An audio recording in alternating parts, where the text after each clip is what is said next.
one of the most famous traitors in history, rivaled only by the likes of Judas. Some people believe he did Rome a favor, as Julius Caesar could have been preparing himself to become a king.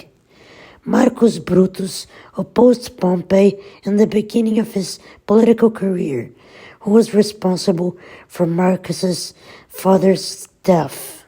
They were both close to Caesar, but Brutus eventually came to oppose Caesar and sided with Pompey against Caesar's forces during the consequential civil war which took place from 49 to 45 BC.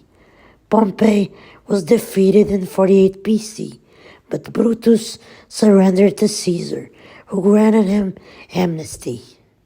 Caesar displayed an increasing autocratic behavior after the war, which caused concern to a group of senators called the Liberatores. The plot to assassinate Caesar came to fruition on the Ides of March of 44 BC. Marcus and Gaius, another assassin, were practically ran out of town in April. Octavian, the adopted son of Caesar, made himself consul and passed legislation making Brutus and the other ones murderers. This led to a second civil war where Marcus Antonius and Octavian fought the Liberatores. Octavian was victorious, and Marcus Brutus took his own life.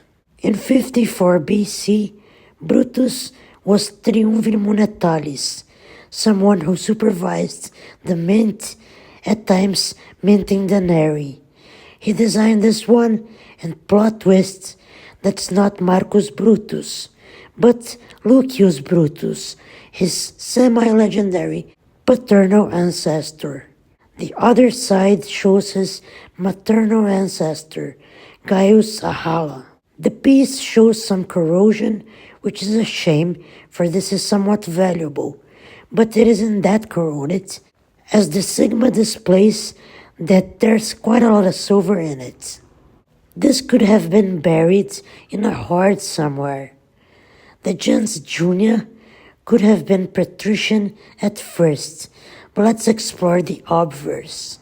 Lucius Brutus was the semi-legendary founder of the Roman Republic. He is thought to be one of the first consuls of Rome. Supposedly, he expelled his uncle, the king, Tarquinius Superbus, from Rome after a reign of tyranny. According to legends, and much of this story does contain a lot of it, Collatinus, one of the relatives of the fifth king of Rome, was away, while Sextus Tarquinius, the son of the king, forced himself upon Lucretia, wife of Collatinus.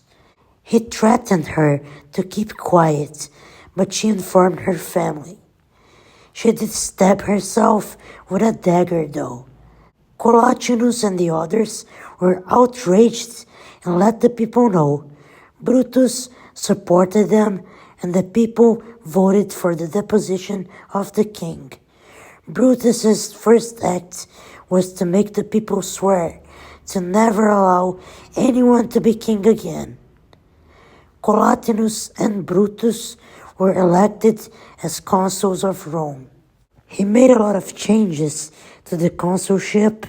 However, it fell prey to a conspiracy where two of Brutus's sons were part of it. They were executed, as Brutus would never permit the return of the monarchy. This was not the sole attempt to re-establish the system, but after some time, Brutus passed, and the Roman noblewomen mourned him for 1 year for his vengeance of Lucretia's violation. The reverse displays Gaius Servilius Ahala, another heroic figure who saved Rome from Spurius Maelius, who had intentions of becoming a king. He was slain by a dagger wielded by Ahala, hid under his armpit. He was a magister equitum, or master of the cavalry.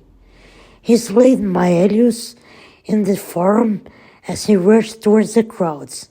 Whether these characters inspired Marcus Brutus to hate the rule of the monarchy and cause him to kill Julius Caesar is up for debate. But this video shows just how brutal ancient Rome truly was, and how sometimes people will slay their opponents to prevent something worse. I do believe that men will rule over men for their own disadvantage. Yet, these stories and histories are very enthralling.